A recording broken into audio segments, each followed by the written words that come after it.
बंदामी आदरणीय बनते जी। समझ सुखी हूँ। जैसे कर्म का सिद्धांत होता है ना, उसको लेके हम्म। है। जैसे किसी की उम्र है और मैं स्ट्रीट डॉग के लिए काम करती हूँ, तो उसी के बारे में है थोड़ा क्वेश्चन। तो हम्म। मेरा ये क्वेश्चन है, जैसे कोई कोई कुत्ता होता है वो तो जन्म लेने के बाद ही मर जाता है, और कोई कोई थोड़ा उम्र के बाद मरता है, और कोई कोई 5 7 10 साल होके तब मरता है। तो उसका हम्म।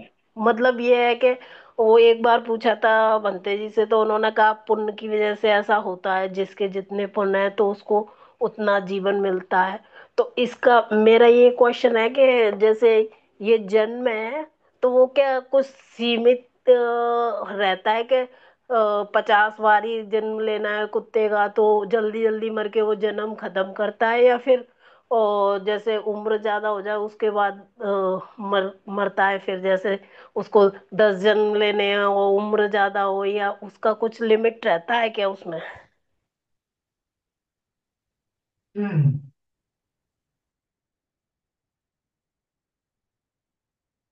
कर्मा का कर्मा की वजह से ही होता है ये तो।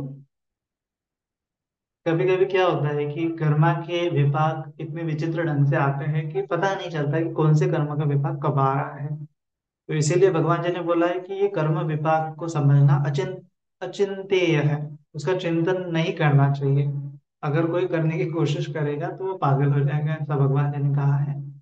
तो हमें इतना डीपली उसको नहीं ये करना है। हमें जस्ट ये समझना है कि जो आयु होती है, आयु की बात होती है, तो आयु कब खत्म होती है। तो चार प्रकार से आयु खत्म होती है। जिस प्रकार से जो चार प्रकार से दिया बुझता है ना। जैसे दिया होता है ना एक, तो दिया कब बुझता है। तो सबसे पहले है कि दिया दिया में जो बात है वो खत्म हो गई तो दिया बुझ जाता है ना। बात जो जल जल के खत्म हो गई तो दिया बुझ जाता है, number one reason. Number two reason है कि जो दिया में से तेल जो है खत्म हो जाता है तो दिया बुझ जाता है, दूसरा कारण है दिया बुझने का। तीसरा कारण है दिया बुझने का कि हवा आ जाती है और दिया जो है बुझ जाता है। तो ये तीसरा कारण है दिया बुझने का। और चौथा कारण है कि कुछ धक्का लग जाता है, दिया गिर जाता है, फूट जाता है, बुझ जाता है। इस प्रकार से चार कारण है।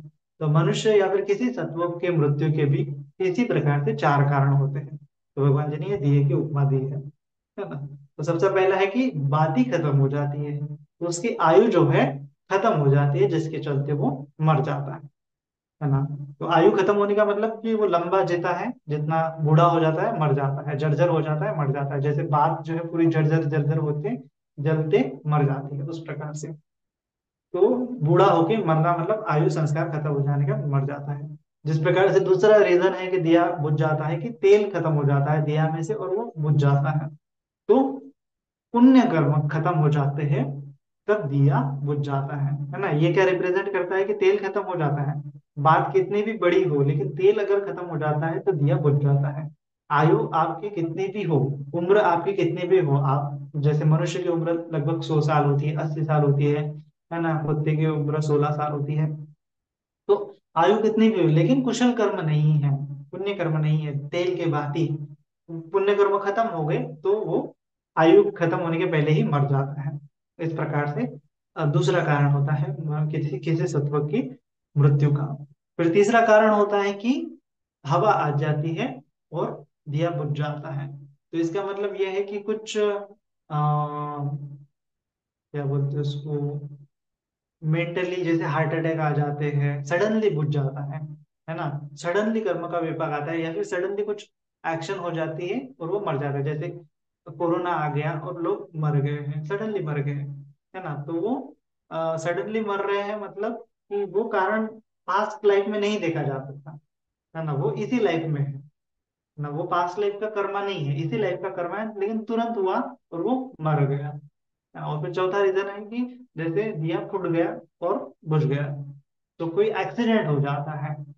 एक्सीडेंट होने के कारण वो दिया जो है बुझ के फूट जाता है। तो इस प्रकार से चार चार कारण होते हैं कि जिसकी वजह से किसी सत्व की मृत्यु हो जाती है। और जो आप दूसरा आपका सब क्वेश्चन था कि जो समझो फटाफट जन्म लेना है इसीलिए वो जल्दी जल्दी मरते हैं क्या, तो उसके बारे में कुछ कहा नहीं जा सकता। उनके पुण्य कर्म किस प्रकार से फल दे रहे हैं वो कोई नहीं बता सकता, केवल भगवान जी ही उसको बता सकते हैं। कभी कभी हो सकता है कि हाँ जल्दी जल्दी उसका वो भाव खत्म होने के लिए वो मर जाता है, ऐसा हो सकता है बहुत बार। लेकिन हर बार यही हो, हर तत्व के लिए यही अप्लाई हो तो ऐसा नहीं कहा जा सकता। हो सकता है कि उसके बहुत क्रूर कर्म रहे हो, उसके लिए उसकी वजह से ही वो मर रहा हो, है ना। तो कुछ भी रीजन हो सकता है, हम उसको नहीं बता सकते, ये पर्टिकुलरली कोई भी नहीं बता सकता। तो आपको ये केवल ये समझना है कि चार कारणों की वजह से मृत्यु हो जाती है। तो चार कारण केवल कर्म नहीं है, आयु संस्कार भी खत्म हो जाती है। कभी कभी बाहरी कारण की वजह से मर जाता है, कभी कभी एक्सीडेंटली भी मर जाता है। तो इस प्रकार से आपको ये समझना चाहिए।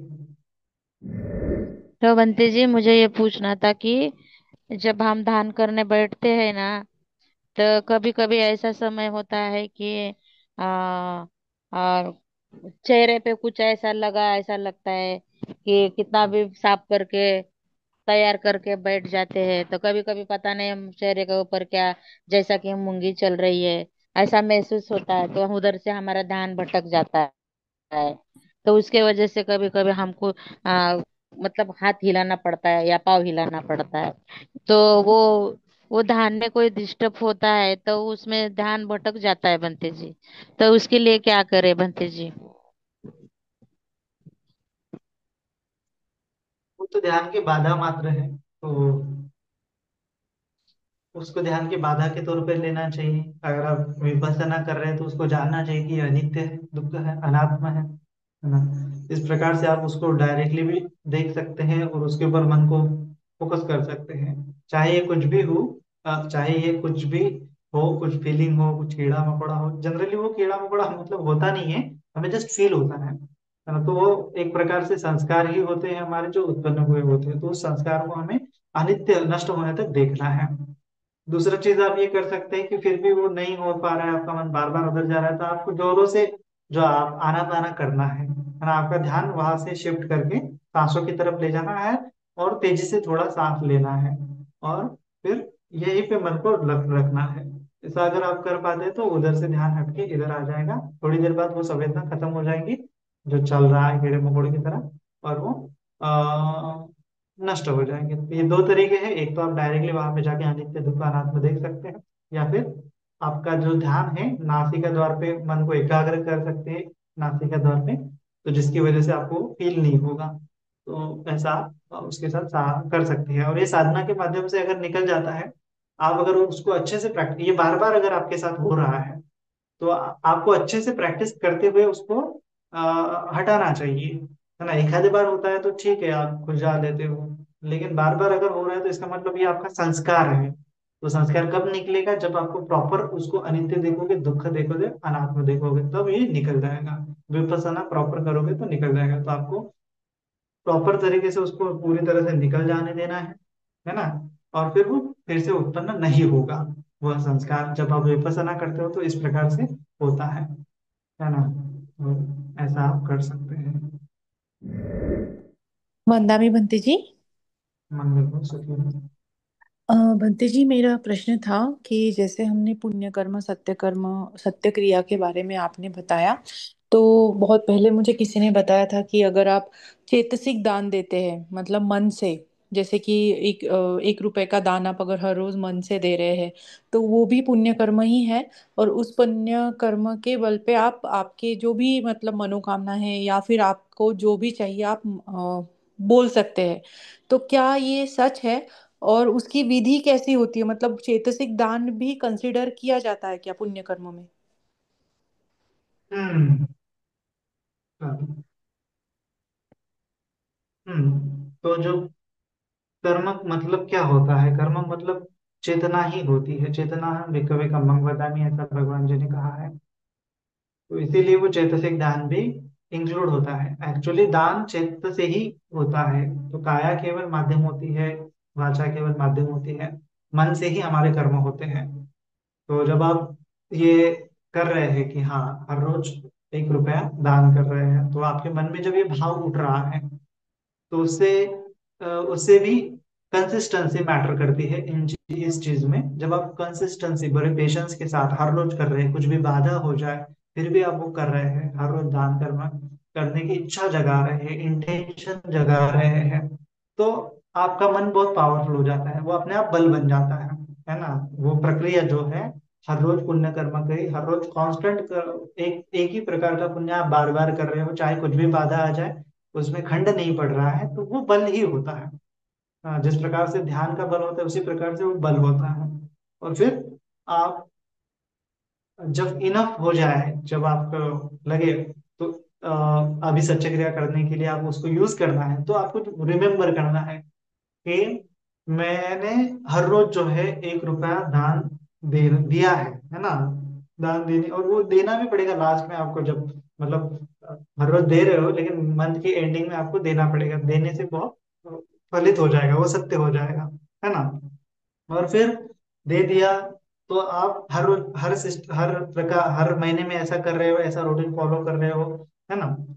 फिर जब आपको सच्ची क्रिया करनी है तो उस समय में आपको रिमेम्बर करना है कि मैंने जो है हर रोज 1 रुपया दान दिया है, इस प्रकार से दिया है। और इस प्रोसेस में कितनी बार बाधाएं आई है, उस बाधाओं को भी एक झलक आपको रिमेम्बर करना है, और ये कितना मुश्किल रहा है ना, फिर भी मैंने ये पालन किया है ना। तो मैंने अगर ये दान किया है, ये अगर सत्य है, तो इस सत्य के वचन से अ, जो फलाना फलाना चीज है वो कंप्लीट हो जाए, तो वो हो जाती है। इस प्रकार से आपको करना है।